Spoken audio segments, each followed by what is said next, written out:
Great day, everybody. This is session number, I don't know what. I think this is my fourth hearing, and just sharing. I would like to share a little bit before about what happens before you go into a divorce hearing, and then a little bit after. So, if my memory serves me correctly, in our last episode, we were discussing matters of child custody and things of that nature. I'm going to be doing something very creative, or I hope I do it with grace, because one of my children is actually here living with me, which I think is fabulous and outstanding. But in this day of virtual hearings and me being a loud talker, I want to be respectful of his space and what he hears. So today is just a final determination of my 4 children, one who doesn't live with me, or doesn't live with either parent, the other one who moved in with me, and the 2 that are remaining with their ex.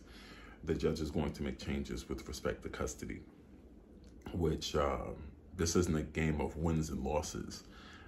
So don't make that mistake. Divorce is difficult, and it's not a matter of win or loss for anybody, but it's a matter of getting the business straight.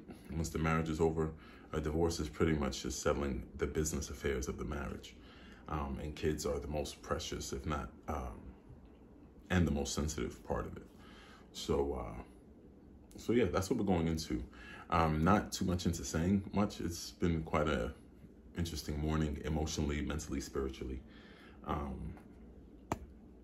So like anybody else, I want this thing to get over with altogether as soon as possible so I can move forward, because being in a difficult time like this, whenever there's a pregnancy, a new child gonna arrive, or a death in the family, or a divorce, a job loss, a major life issue, you should always pause. I learned, pause everything else going on. So this is paused. Other than me staying in good physical health and staying current on my most immediate necessities bill-wise, it's paused all of my plans financially and everything else. And I've learned that's the best thing to do, because you can't keep all the other aspects of your life moving forward while the most critical one has you standing still. So if you're a Christian, like I am, this is the time where you say, where the Bible says, be still and know that I'm God. And if you're not a Christian, I don't know what to say to you. And if you don't believe in God, maybe you shouldn't be watching this. You should be watching something else first.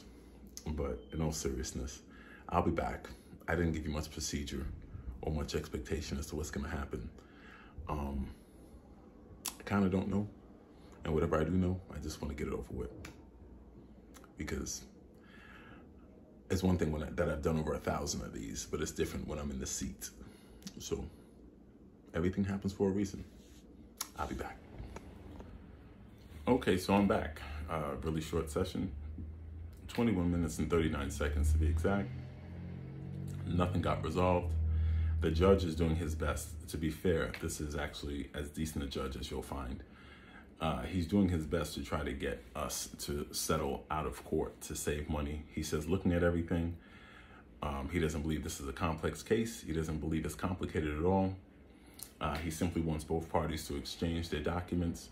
And if I'm going to be honest, I haven't given all my financial documents over.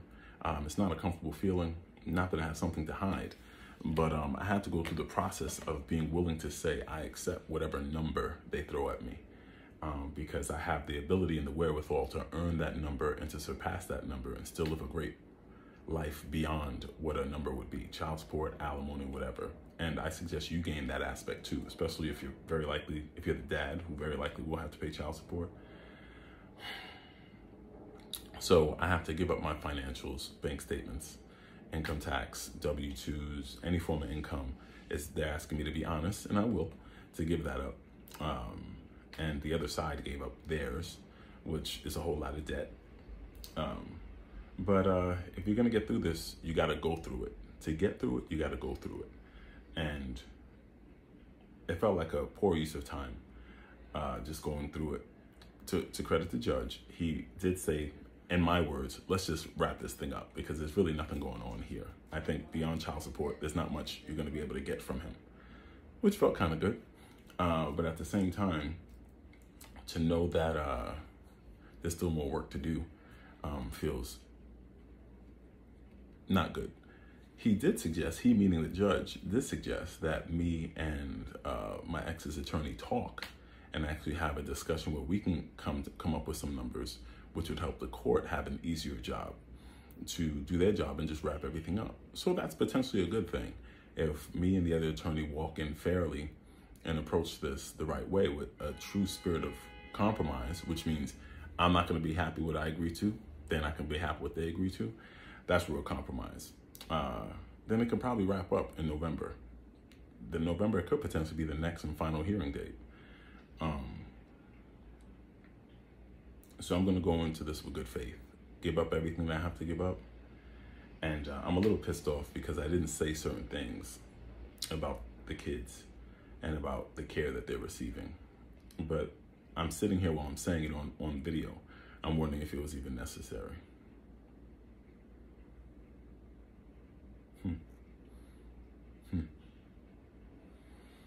To get through it, you got to go through it. On to the next one. Peace. It can only get better, even if it doesn't feel like it right now.